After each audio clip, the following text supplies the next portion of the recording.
Hi, I'm Hal Roberts. This is Bridge City News. Here's some of the top stories we've been following. CPC leader Pierre Poilievre lashed out at Prime Minister Justin Trudeau, saying he still does not have a solid plan in place addressing our country's housing crisis and rising cost of living. The House of Commons made history by electing its first black speaker. And a new campaign has been launched by students at the University of Lethbridge to help with mental health challenges students are facing. Your nation, your province, your southern Alberta. From the heart of Lethbridge, it's Bridge City News with Hal Roberts. Thanks so much for joining us. It is Election Day in Manitoba and history could be made. If Heather Stefanson leads her incumbent PC party to a third straight majority, she will become the first woman to be elected premier in a Manitoba general election. She took over the job midterm in a party leadership race after former Premier Brian Pallister retired back in 2021. If the NDP wins, leader Rob Canoe would become the first First Nations premier of a province in Canada. Political reporter Brian Lilly says this election could be fairly tight. The NDP appears to be leading right now. The polls seem to be looking in the NDP's favor. They were close at the beginning of the election, and then they started to diverge with the NDP going up, the PCs under Stefanson going down. It's been a harsh couple of last days. The PC party putting up a billboard saying, don't vote for a party that will spend $184 million on an unsafe landfill search. The landfill search issue, of course, has been a hot button one. It's very emotional. And when a party starts hitting hard on a hot button issue like that at the end, it normally means they know that they're not in good shape. Mr. Lilly will also talk about a new Leger poll which says most Canadians want to see the carbon tax scrapped altogether. You'll have details coming up later in our broadcast. The House of Commons has elected its first black speaker. He is 54-year-old Liberal MP Greg Fergus, who was first elected in 2015 in Quebec's Hull-Aylmer riding. MPs welcome Fergus with a standing ovation. Fergus replaced former House Speaker Anthony Rota, who stepped down after taking the blame for not having a former Nazi properly vetted before the former member of the Waffen-SS, Jaroslav Hunka, received a standing ovation in Parliament. Now, during his speech to the House on Tuesday, new Speaker Fergus pledged to lead firmly, thoughtfully, and collaboratively. Fergus is also the first Speaker in Canadian history to have been found guilty of breaking ethics laws. Federal Conservative leader Pierre Poilievre says Prime Minister Justin Trudeau is, quote, not worth the chaos. Poilievre says Trudeau still does not have a solid plan in place to help Canadians as housing costs have doubled and the cost of groceries keep going up. We should be working to reverse the inflation Trudeau caused, to axe his 61-cent a litre carbon tax, to balance the budget to bring down inflation and interest rates before Canadians lose their homes, to reverse Trudeau's catch-and-release policies so that we can protect our streets from repeat habitual violent offenders. But instead of doing that, today again we're cleaning up Justin Trudeau's mess.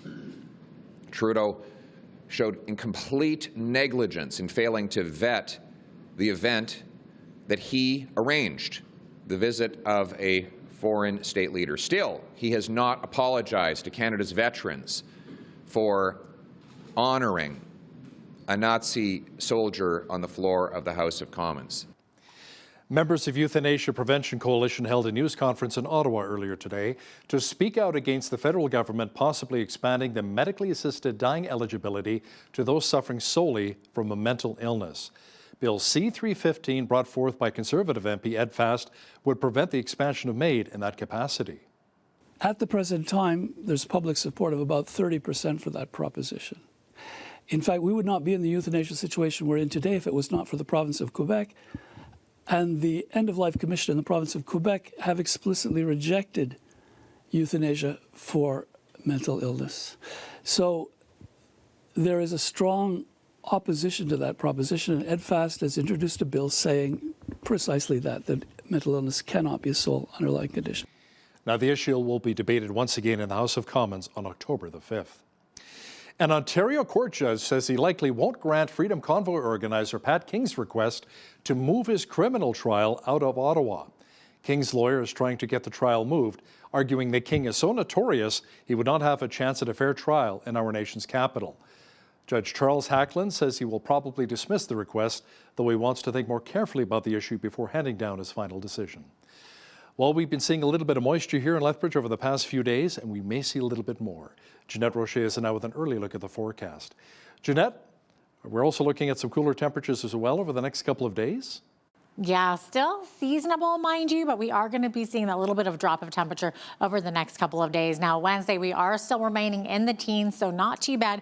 15 degrees for a high, but with that 30% a chance of showers. They're also a very windy day tomorrow. We are looking at winds from the west at 40, gusting to 60, and then that's going to be changing to a northerly wind at 30, gusting to 50. So windy, rainy, a little bit cooler in temperature, not horrible with those teens, and it's going to get a little cooler before getting warmer later on in the week, and I'll be back later in the show to give you that full forecast. Great. Thanks so much, Jeanette. The Alberta government has launched a new dashboard reporting stats related to respiratory illnesses. It will report the information on COVID-19, influenza, and RSV. Information provided will include cases, positivity, hospital admissions, ICU admissions, and deaths.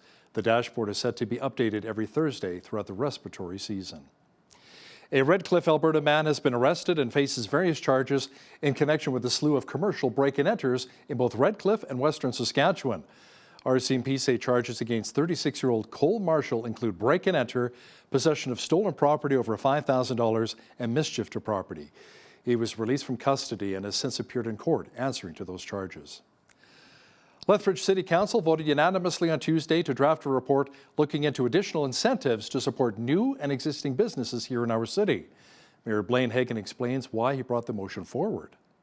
If someone came in and said, you know, I want to spend $5 million on a project, we would be able to, it would fit into this category. If you're at a 10 million, but everybody is treated fair and it's very fair and equitable. So for that reason, I wanted to make sure that we got this going so that there's, I said that the actual resolution, I wanted to be called open for business, but obviously we downed it a little bit, but that's kind of what it's all about, is to make sure that we're open for business at all times.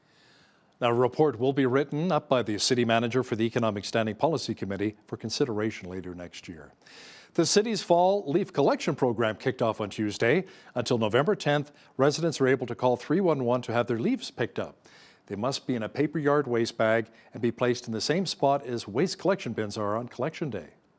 Fall leaf program really allows residents, especially in those areas with that, overhang, that foliage, to really get rid of those additional items that they can't handle in the green cart program. We have certain residents that will give us 45, 50 bags of yard waste material in a single collection. So there is a real need for this program during the October and November period. Fortunately, there's no cap on the number of bags residents can request to have picked up, and the bags must not be any heavier than 25 pounds. Officials with the University of Lethbridge say they have the highest number of international students who are attending classes at the post-secondary school to date. This fall, the school welcomed 1,228 new students, both to the Calgary and Lethbridge campuses. Speaking to students who may have fled from the war in Ukraine, Paul Pan, the executive director of the international department at the university, said there have been many from Ukraine who have relocated to Lethbridge. We know that they're actually going to the high school, through the high school systems, so we might see them at a later date. Currently, we do have some Ukrainian students that are here. Thank goodness for our President's Executive Council last year. They made the decision that the Ukrainian students that are coming, that's flooding the war, we were fortunate enough to provide tuition as a way to help them fund their education. We're one of the few universities in Canada that is doing that. Pan adds that students who have come from around the world represent 90 different countries. That's incredible. 4 University of Lethbridge students have launched a campaign aimed at improving mental health with a little help from natural remedies. That includes going for a walk, standing barefoot in the grass, and listening to music. The initiative features the 4 students who walk around the U of L campus asking people what their natural mental health remedies are. The answers are written on a chalkboard and then posted to Instagram. Gregory Robinson is one of the founders of the campaign, and he told us how the idea came to fruition. It started about 2-3 months ago. I came up with this idea, and I'm a grad student here at the University of Lethbridge. I'm doing my PhD, and it's very common for grad students as well as all Canadian youth to have mental health and mental illness issues.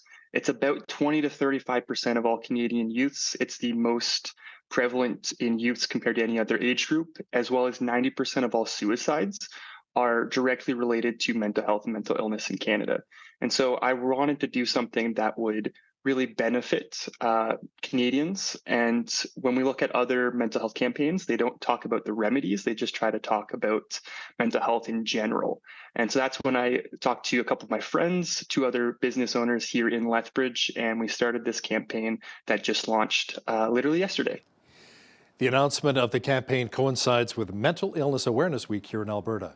Robinson says when students repost the Instagram photos, they'll also enter to win a monthly draw to win a prize. The Lethbridge Public Library recently announced the development of a designated outdoor space at the main branch of the facility. Staff of the library say this will be a multi-purpose facility for all ages.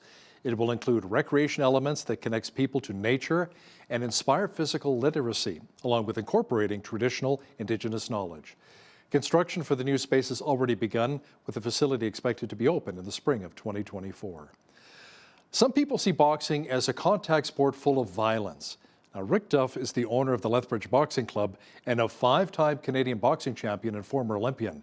He says boxing is a little different, and he sees it differently. He says many of his clients use boxing as a means to help aid physical and mental ailments. He put the gloves on our very own Jeanette Rocher to show her some unique moves. I've made that commitment to help people that have injuries. I do have people that come in that the anxiety to depression to injuries, and it is so good for people. Parkinson's, I've done a couple of Parkinson's people, so I think I'm going to get my complete course and bring Parkinson's back into the gym.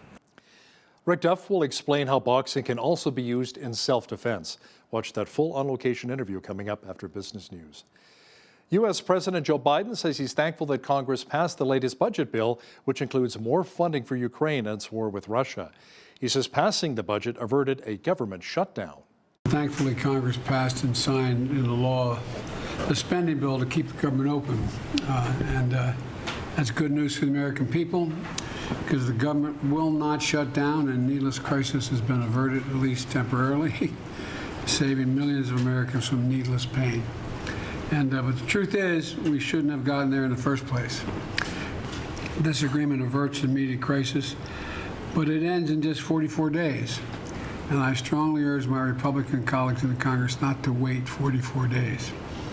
Don't waste time like you did this summer and pass a year-long budget agreement, honor the deal we made a few months ago when they were threatening to renege on our national debt. And we cannot, under any circumstances, allow American support for Ukraine to be interrupted. Former U.S. President Donald Trump, meanwhile, is allegedly lashing out at a judge as he faces more legal problems. Trump attended the start of a trial in New York, accusing him of lying about his wealth. The Attorney General has filed a complaint seeking to dissolve his businesses and fine him quite a lot of money, at least $250 million, claiming that he committed fraud over many years, and that part of the fraud was filing false documents and massively inflating the value of properties to get loans and insurance money. So in other words, his presence in New York as a tycoon, as a fixture in New York's social and political scene is arguably coming to an end. In the long run, receivers do not usually continue to operate the business. They sell the assets and then use the proceeds from the sales to satisfy any claims of creditors. It's analogous to a bankruptcy trustee. A Chicago woman who is 104 years of age just went skydiving. In the process, she became the oldest person on record to do so. Check it out. What have we got ourselves into? That's a good question. Right? Are you excited for what we're doing today? Yes, Nice. I love it. That's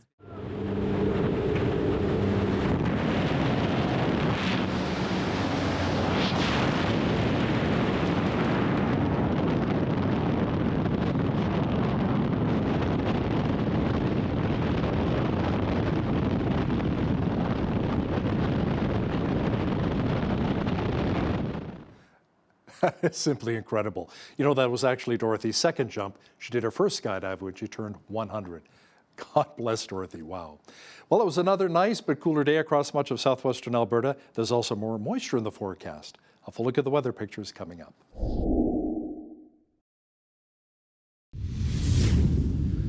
You know, there's so much yellow in Lethbridge right now with all of the leaves changing colors. Why not? It's autumn, right? Here's a look at some beautiful pictures from Indian Battle Park in Lethbridge. Thanks to Julie Mueller for sending these our way. Look at that. As she took a walk down by the river, all the leaves changing color, spectacular yellows and greens and browns. Very nice. Beautiful pictures. Thanks so much for sending them, Julie, to Bridge City News. Jeanette Rocher is in now with all of the weather details. Jeanette, many of those trees have been receiving some much needed rain, and that may continue for the short term here in Lethbridge. Yes, for the short term, as we could see that 30% chance of showers return right there on Wednesday before getting back into sunshine. Gorgeous pictures of those leaves, by the way, and hopefully they will stick around because we are also expecting a very blustery, windy day on Wednesday. We are seeing some winds at 40 to 60K and then 30 to 50K. So I'm crossing my fingers that those beautiful leaves will stick around for the weekend, for Thanksgiving weekend, because look at the temperatures coming at us. We're going to be seeing clear skies rising back up into the 20s, but we got to get through that 11-degree day first on Thursday before we rise back up to 20, up to 24 on Saturday. 29 degrees on a Sunday, and then 26 for Thanksgiving Monday. So looking forward to that for sure. Average high for this time of year, 17, average low 3. 30 degrees, that was our high temperature. That was the record back in 1943 is when that happened. In 1950, we had our coolest record, which was -7 on this day. 7:34, that's when the sun rose this morning. Sunset this evening at 7:06. We're looking at 11 hours and 32 minutes of daylight. Okay, on the west coast tomorrow, let's take a look at Victoria, what's happening here. So we're seeing a high of 15 degrees, mix of sun and cloud, fog dissipating in the morning as well, high of 15 as well in Vancouver. Vancouver seeing some showers in the morning before clearing in the afternoon. 12 degrees in both Edmonton and Calgary, both cities also seeing showers in the morning and a risk of thunderstorms by the afternoon. As we look to the rest of the prairies, Saskatoon sitting at 11 degrees, 13 for Regina, both of those cities seeing morning showers with the risk of afternoon thunderstorms as well. Now, Winnipeg under a severe thunderstorm watch early this evening, but into tomorrow, we're going to be seeing those showers remain until the afternoon and could possibly see some risk of thunderstorms there as well.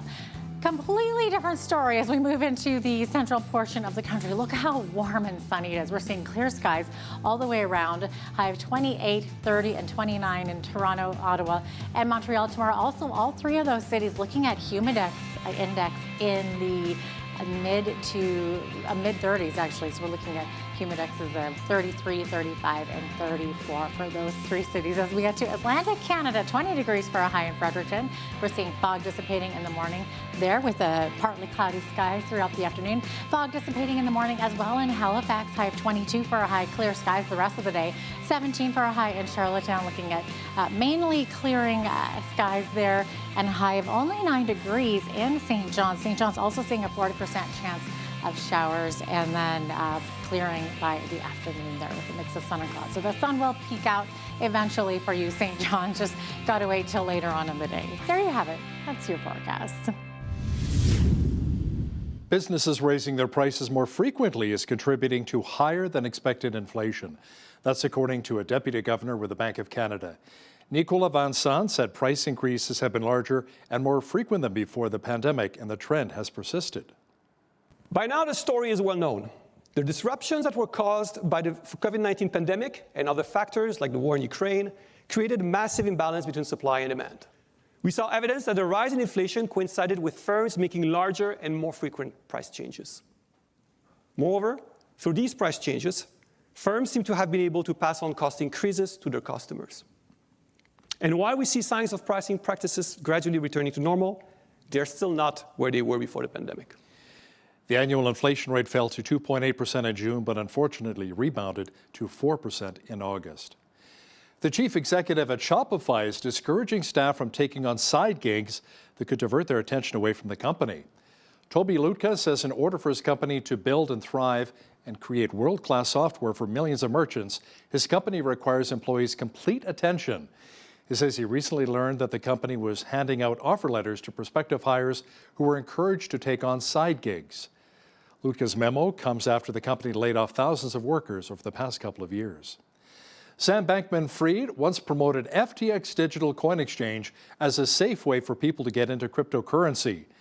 Now the one-time billionaire faces the start of a criminal trial over allegations that he cheated thousands of customers. The 31-year-old crypto mogul faces the possibility of a long prison term if convicted. Prosecutors say he cheated thousands of people who deposited cryptocurrency on the FTX exchange by illegally diverting money for his personal use, including making risky trades at his cryptocurrency hedge fund. Bankman-Fried acknowledged making mistakes while running the company, but insisted there was never any criminal intent. Now, here's a look at today's markets. The TSX was down 156 points on the day to finish at 19,020. The Dow was down 430 points to 33,002. The S&P 500 was down 58 on the day to 4229, and the Nasdaq was down 248 points to 13,059. West Texas Intermediate Oil was up 41 cents to 89.23 US per barrel. Natural gas was up 11 cents to 2.95 US. Gold was up 4 cents on the day to 18.2306 US an ounce, and silver was down 2 cents to 21.15 US an ounce. Feed wheat is at $9.52 per bushel, barley's at $7.29, canola's at $15.91, and corn is at $8.94 per bushel.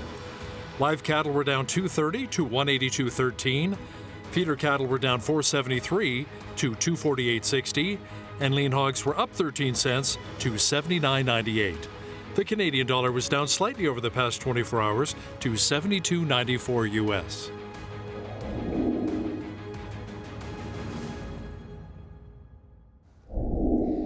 Recapping one of our top stories, the House of Commons has elected its first Black Speaker. He is 54-year-old Liberal MP Greg Fergus, who was first elected back in 2015 in Quebec's Hull-Aylmer riding. MPs welcome Fergus with a standing ovation.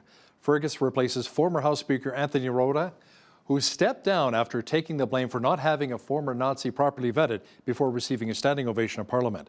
By the way, new Speaker Fergus is also the first Speaker in Canadian history to have been found guilty of breaking ethics laws. According to a recent poll by Leger, most Canadians want to see the carbon tax scrapped. No surprise. Political reporter Brian Lilly will have more details for us in just a moment. Listen, when you see news happening in your community, be sure to drop us an email at info@bridgecitynews.ca. And if you missed any of today's local stories, check out our website, bridgecitynews.ca.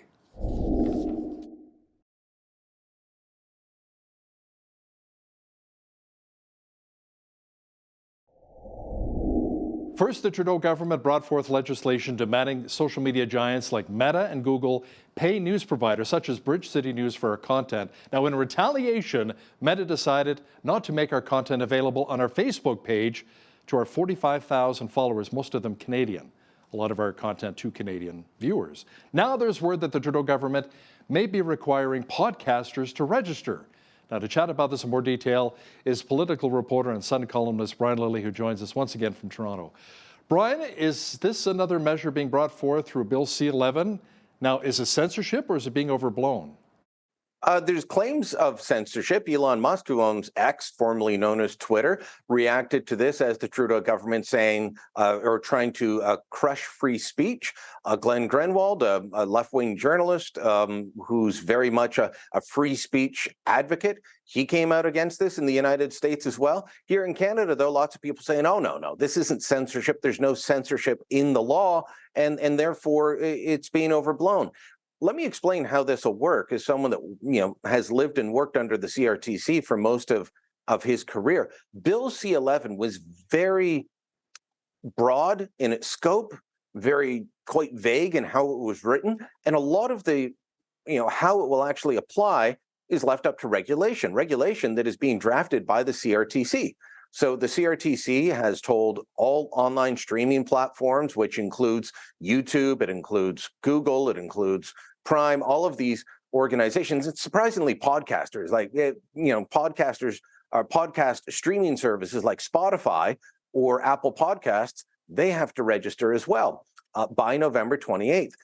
what that will do is once they're all registered, the CRTC can then turn around and start applying rules. They can apply content rules. They say that they're big on discoverability of Canadian and Indigenous content. So maybe you can't listen to your favorite podcast, Joe Rogan, because you haven't listened to enough Canadian content yet, or you've got to listen to some Canadian content. So there might be compelled speech where certain things are pushed on you, and there might be content that is taken away or in violation of terms. So, I mean, that's where the potential censorship comes in. That could very much happen. If the CRTC starts putting in codes when it comes to what kind of conduct is there, there's an awful lot of podcasts that are very popular that people swear in ways that they can't on traditional broadcast media. Well, if they say, you know what, you can't do that on a podcast, and if you do, you're in a violation of terms, well then, the streaming service will have to drop or block that podcast. That will be censorship. Now, supporters of the legislation say, however, Brian, that only companies making more than $10 million a year have to register. Yeah, so look, this is a bit of a ruse by them. They're saying, oh, this doesn't apply to individual podcasters, just the big guys. Okay, well, how do you get podcasts? How do you get videos? You know, you and I for our respective employers upload videos to YouTube.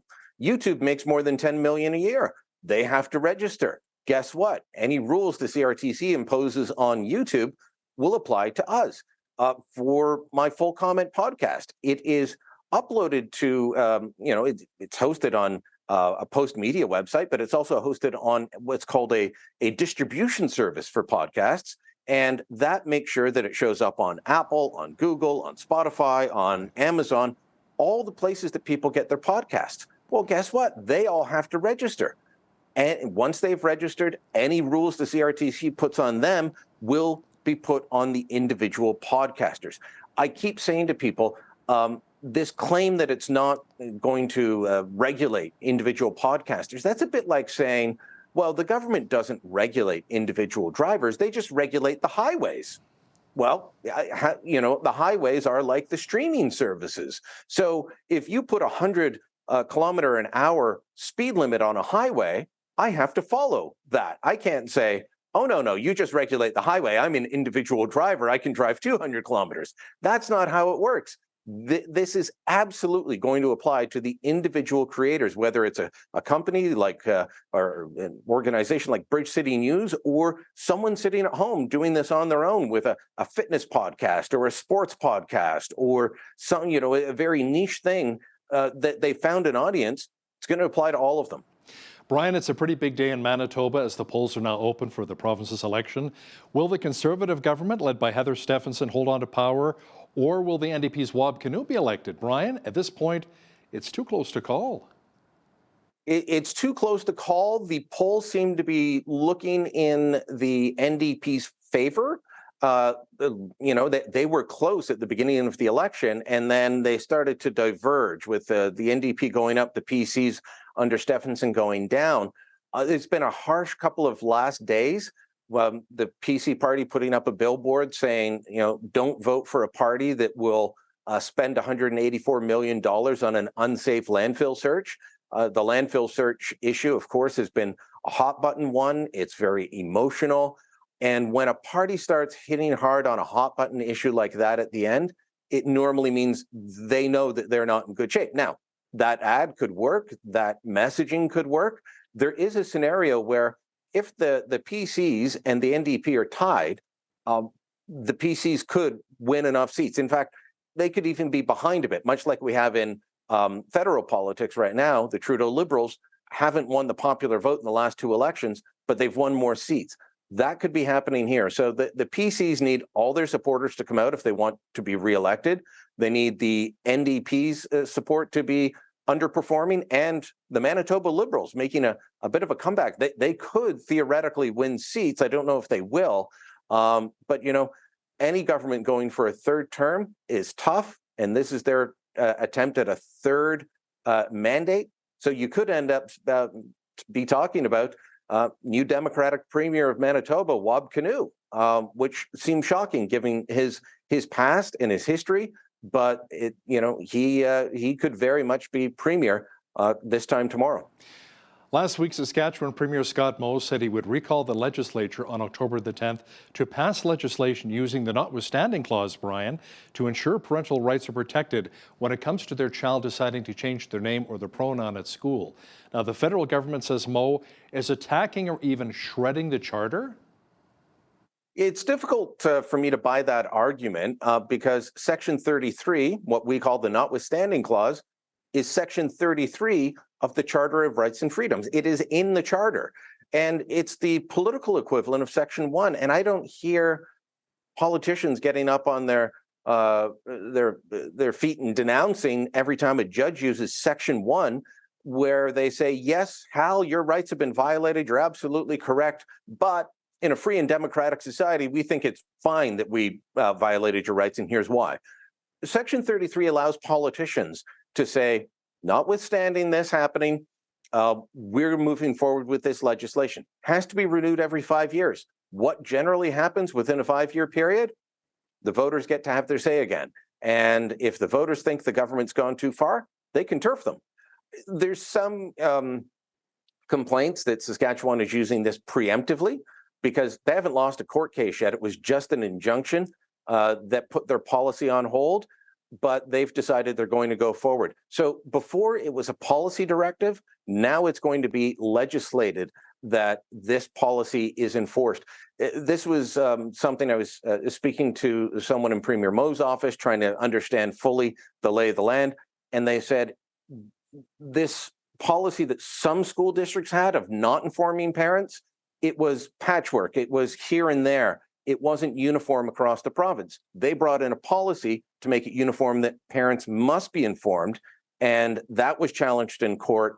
An injunction was granted, pausing it, and they said, well, you know what? We're not going to wait for this to play out in the courts. We're going to use the notwithstanding clause. Special session of the legislature, October 10th. Once that's passed, they won't come back until prorogation and a speech from the throne on October 25th. Yeah, let's see how that plays out. Brian, as Alberta Premier Danielle Smith takes her fight against the so-called clean energy grid to Ottawa, including an ad campaign, a new poll suggests that Canadians don't like the carbon tax. There's a surprise, and don't want it increasing. What did the poll from Léger reveal? It showed that twice as many people want the carbon tax scrapped. So, Pierre Poilievre's been going across the country saying scrap the tax, and you keep hearing, oh, it's a controversial position. Well, let's look at the facts. 37% said scrap the tax completely. Only 18% said they support the government's plan to increase it each year. The poll explained what the government's plan was, and only 18% said, yeah, that's a good idea. So 37% said scrap it, 18% said keep increasing it, and further 18% said, you know what, we should reduce it because times are tough right now, and 27% said, let's just freeze it and leave it where it is. So the radical fringe position is actually the federal government's position once again. And then on the issue of, do you want to pay more for gas? I believe it was 68% said no. That included 25% of the people who had said, yes, keep increasing the carbon tax every year. Okay, do you want to pay more for gas? No, I don't want to pay more for gas, but increase the carbon tax every year. So, that's, let's just say that the Trudeau government's messaging isn't resonating, although Prime Minister Justin Trudeau is speaking this evening at the One Alberta, One Canada reception tonight, kind of a lobby day for Alberta and Alberta businesses in the nation's capital, and the PM speaking at that, so we'll see what he says. Last week, Canada's Chief of Defence Staff appeared before the Commons Defence Committee and answered questions about big cuts to the military budget. Brian, how big a cuts are we talking about, and what kind of image does this really portray to the world about Canada? We're talking about just shy of $1 billion, or about just shy of 6% of the defense budget. And what's interesting is you remember a little while ago, Anita Anand was put in as Treasury Board. Treasury Board is the one that tries to control spending. The finance minister does the spending. The Treasury Board president tries to constrain it. Well, she came out saying, we need to find $15 billion in savings. And people thought, oh, well, the Trudeau government's going to cut. Then they came out and said, well, we're not trying to cut spending, we want to spend that $15 billion on other things. So find your savings elsewhere. $15 billion worth of the federal budget is about 3% of the total federal budget. That's something that any good manager should be able to find 3% savings in a given year. I'm sure that you've had to do it in your newsroom. Your bosses have had to do it for the TV network as a whole. That's the sort of thing is, times change, you've got to be able to do that. And then, as they get better, you can spend more and so on and so forth. But they're asking for 3% across the whole of government, but they want 6% from national defense. That's double what they're asking the whole of government to do. That shows you where the Trudeau government's priorities are. We just promised to meet our NATO commitment of 2% of GDP being spent on the military, and now we're going to cut. When asked about this, Defense Minister Bill Blair said, oh, no, we're not cutting defense. We're going to find $900 million and change worth of savings in travel and consultants. I'm sorry, I just don't buy it. Cutting our defense and sending hundreds of millions of dollars to support Ukraine's defense. Mind you, they're going through a war right now, so it's a little bit different scenario. Brian, many Canadians are still talking about the huge gaffe on Parliament Hill when all 338 MPs stood up and applauded a man who fought for the Nazis in the Second World War. Prime Minister Justin Trudeau apologized on behalf of Parliament, but he personally didn't take ownership of it. Now, why is that? Is it because it was the fault of the Speaker of the House, Anthony Rota, who has since resigned? I still believe and still maintain, Hal, that Justin Trudeau had a role in this. You don't host a foreign leader like that without the Prime Minister's office being involved. So, yes, Anthony Rota said, look, it's my fault. He resigned. He did the honorable thing. But Prime Minister Justin Trudeau's office should have been looking at all of this. And if they weren't, then they failed in their job. The vetting that I've gone through, we talked about this before with President Obama coming or other world leaders, even members of the Parliamentary Press Gallery with daily access to the halls of power have to undergo extra screening. And suddenly you're going to let somebody in and have them feted, with 2 standing ovations, and the PM's not going to know about it? I don't believe that for a second. And now we've got this fallout. It has been more than a week since we found out about this, and the Prime Minister still has not spoken directly to Ukrainian President Volodymyr Zelensky. I asked the Prime Minister's office more than a week ago, has there been a call? What's it like? And their response was, if there had been a call, there would be a readout. My colleague, Warren Kinsella, followed up on Friday, asking if there had been a call. The answer was no, that they've been in communication with the Ukrainian government, but he hasn't spoken to him. What does that tell you? Zelensky doesn't want to take his call. Russia's going around saying Ukraine's full of Nazis. That's why we needed to invade.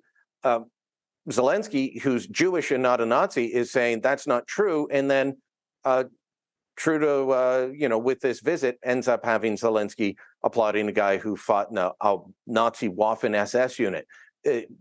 They've given Russia ample amount of propaganda material from there, and Trudeau has severely damaged the relationship. Brian, we only have about a moment left here, but I wanted to ask you about the Prime Minister who is denying claims by a former Indian diplomat that the plane which visited the G20 summit in India was full of cocaine? Yeah, you have to go back and look at how the former Indian diplomat phrased that. And what he was doing was, I don't think he was making a credible claim that the Prime Minister's plane was full of cocaine or that he was on cocaine, but he was saying, look, Trudeau is saying there are credible allegations of a potential link. That's garbage. It can't be a credible allegation. It's an allegation or it's not. This is strange wording that he's doing, and there's no substance to it. He said, I've got credible rumors that the Prime Minister's plane was full of cocaine. He was making fun of what Trudeau had said in trying to link the Indian government, not making an actual claim about the cocaine. And that just shows you the deterioration of the relationship. We've had 41 Canadian diplomats told to leave India now. We've got daily beatings upon the Canadian government and the Prime Minister in the Indian media. We're now, it seems, India's biggest enemy when we should be very close to that country, and we should be getting closer. Instead, we're not. Political reporter and Sun columnist Brian Lilley, thanks so much for your time today. Thank you, Hal.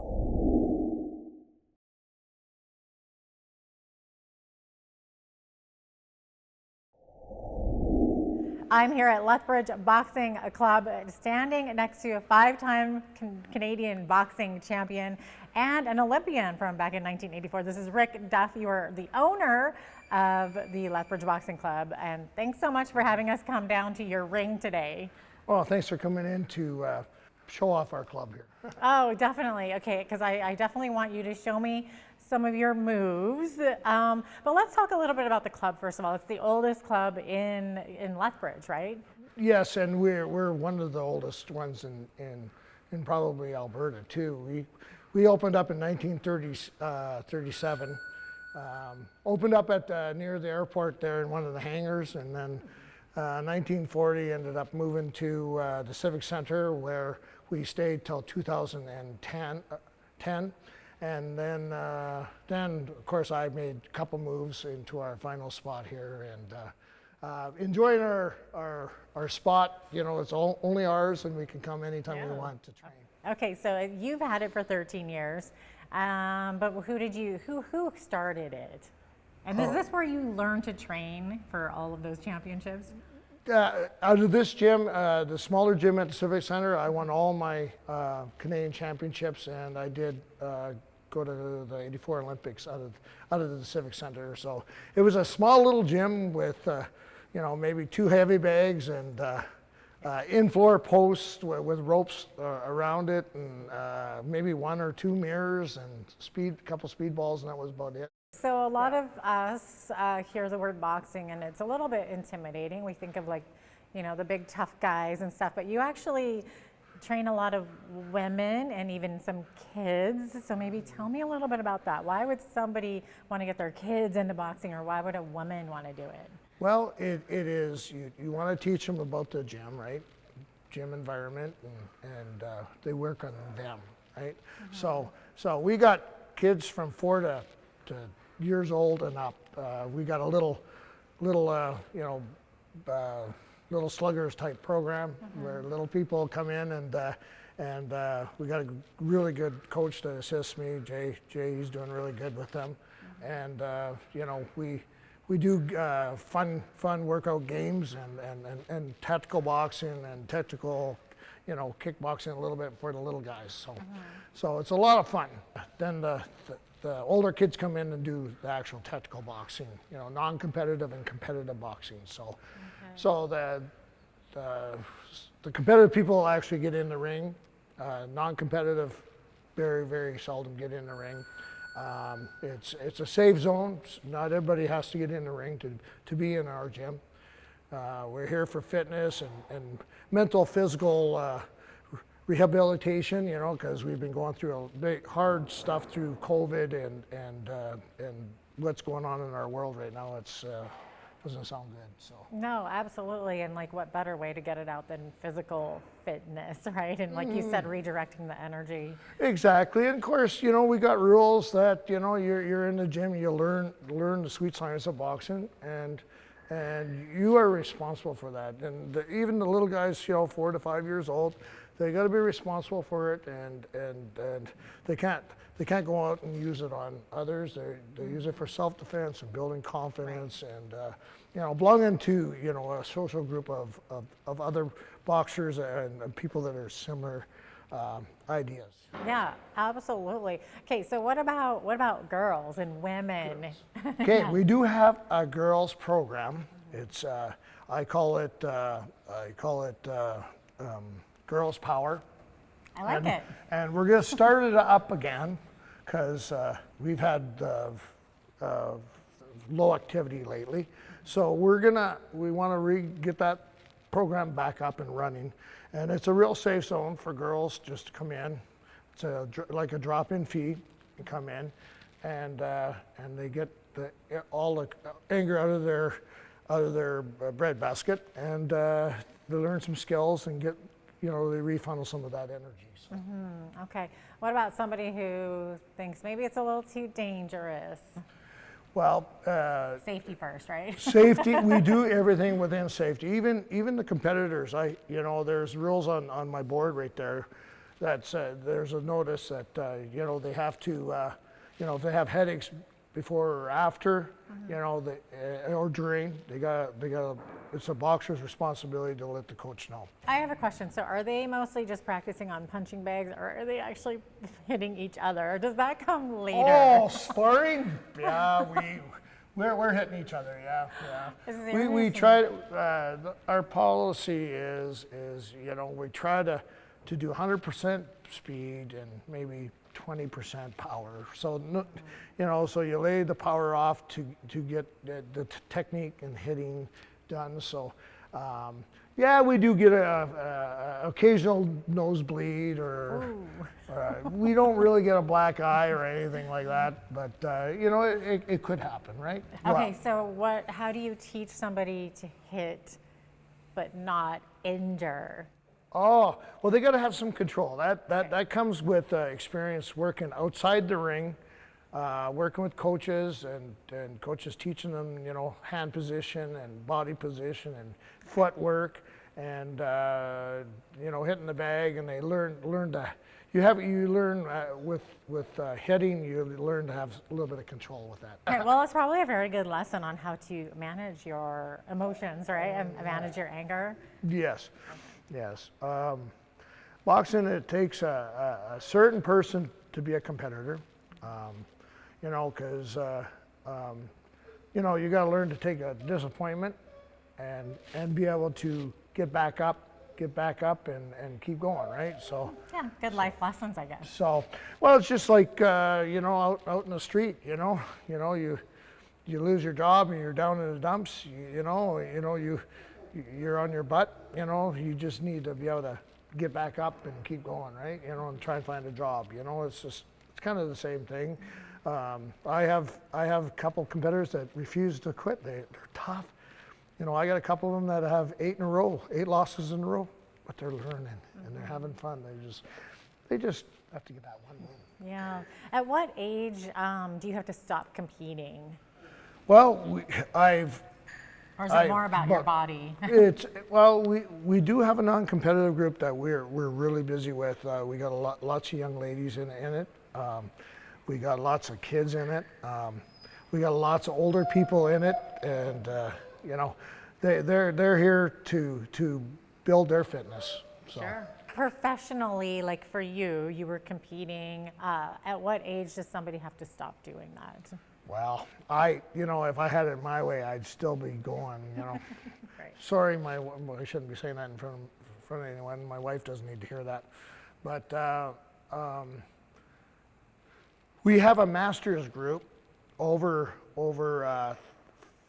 45 or 35 years old that get into the ring and participate, and it gets very, very competitive as well.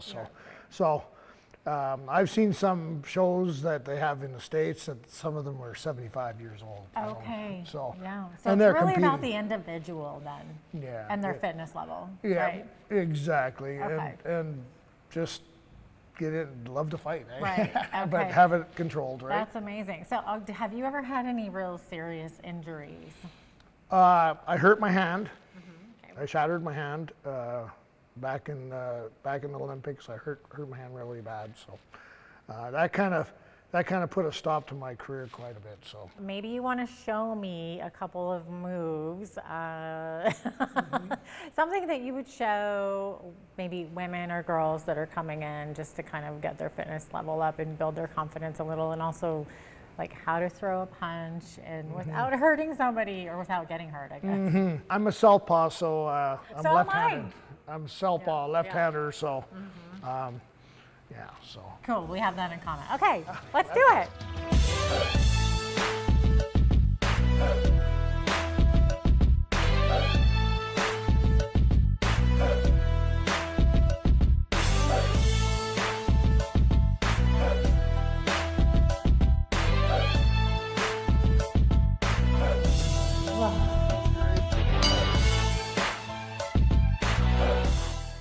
Here he comes. And, got your color. He's got the pink gloves for me because I'm a girly girl. So.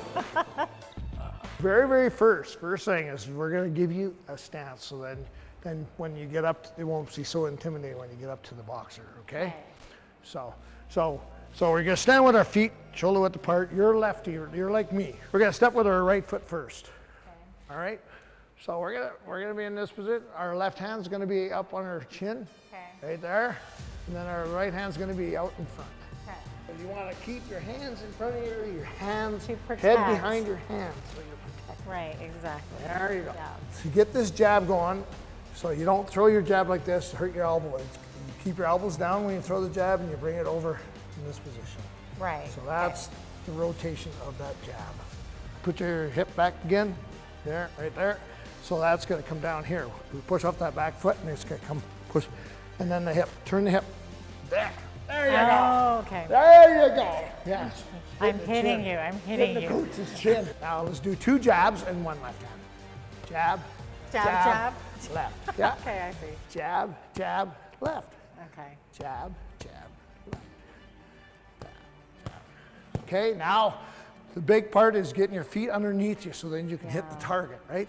So you're gonna take a little step with both feet and then you're gonna do a right jab, left hand, okay?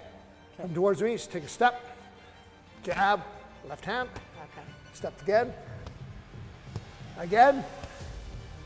okay, now step back this time, with your back foot first, step back, same distance, and then do a right jab, left hand. Okay, right jab. Right jab, left hand. Step back with your back foot first, 1 more step. Okay. Yeah, back foot first, front foot, follow, there.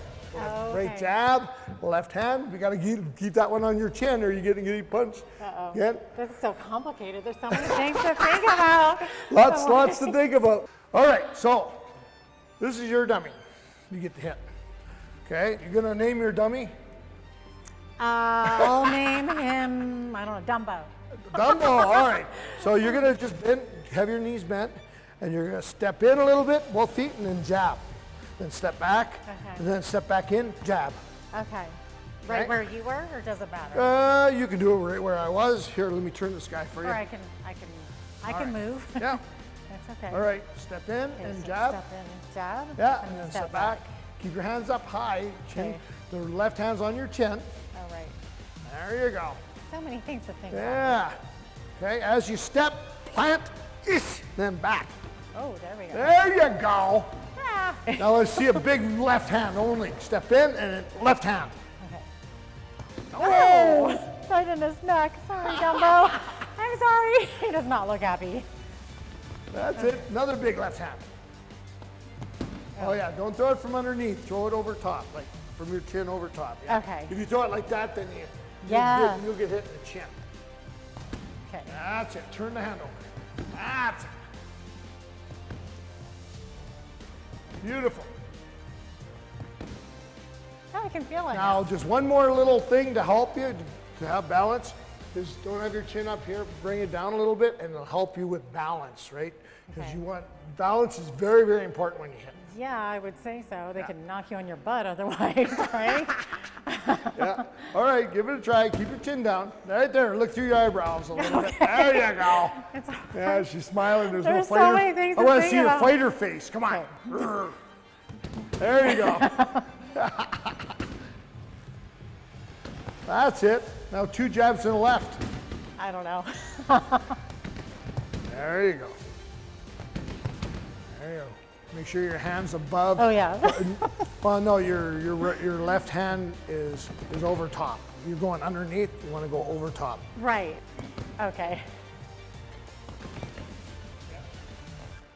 There we go. So you'd mentioned before that you had been injured. A lot of boxers obviously get injured. It's a very physical, dangerous sport. So if somebody wants to get back into the ring, or not even, just kind of rehabilitate themselves, almost like a physiotherapy, can you adapt their program around? You know what? I've made that commitment to help, people that have injuries. I do have people that come in that they anxiety to depression to injuries, and it is so good for people. Parkinson's, I've done a couple of Parkinson's people. Wow. So I think I'm going to get my complete course and bring Parkinson's back into the gym. I don't know, Rick, so do you think I'm ready to like get in the ring now and start competing? I think that you'll stand a good chance of surviving in the ring, yeah. Ooh, I don't know about that, but thank you so much for showing me these moves. It was a lot of fun, and I think everyone needs to come and check it out. Check out something that you're not used to. Definitely, I wasn't used to this. Get out of your comfort zone. Okay, so we are at Lethbridge Boxing Club. This is Rick Duff, 5-time champion and former Olympian. Thanks so much for joining us today. Thank you for having me. Absolutely. I'm Jeanette Roche. On behalf of all of us here at Bridge City News, thanks so much for watching.